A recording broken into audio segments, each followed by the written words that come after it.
But I also think women's wisdom is being honored more than it ever has before Yeah. because women have just kind of been the dust. They are the strength behind everything that's happened, but not Mhm. acknowledged.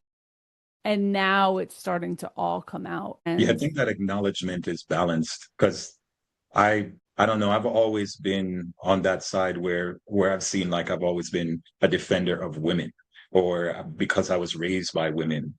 And yes, my father was around and yes, there were men in my environment, but to that same point, there was always this idea of man's place and a woman's place. And mhm, if there wasn't a conversation for clarity, then there was just a reality of confusion. yeah. So whether it was living in separate homes or one parent talking bad about the other parent, or you have a half brother and you have to distinguish the halfness, or you spend Thanksgiving over here, but you spend New Year's over here, those realities, and then maybe they were together when you were born, and then by your second sibling or your third sibling, they're not here. So now you blame the third sibling.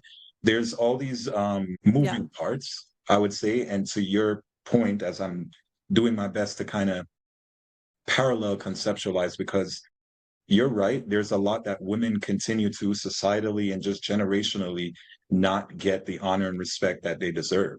And then it goes into what, using my words, why I think that's happening due to the masculine energy that's controlling it. So while they're not making all the decisions, they're controlling it. And so if they control the narrative, then yeah, they can easily say women are not doing anything or doesn't deserve or all the things that you said. But is it true? I wouldn't say that because there are tons of women in my life that I'd honor more for their work if there was a competition than men. But it's just Well, yeah. really that it's the exposure to it. And now Well, that it's we have unpaid work, right? Women have always been the unpaid work behind men.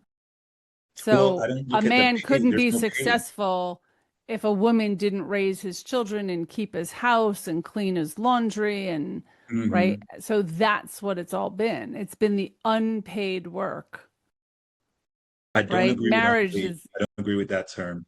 I don't agree with the term unpaid. To me, it sounds imbalanced it because has been while she imbalanced. might go into, again, that's if she wants to be a stay-at-home mom, then Did she have a she has to go choice? to work. Well, Many that times she too, didn't have a choice. based on the generation, based on the household. Not every Agreed. generation and every household did or didn't have a choice. And so it can even two sisters. I know two sisters that grew up in the same home, but they decided to live their lives completely different. And when you kind of talk to them about it, they intentionally wanted that.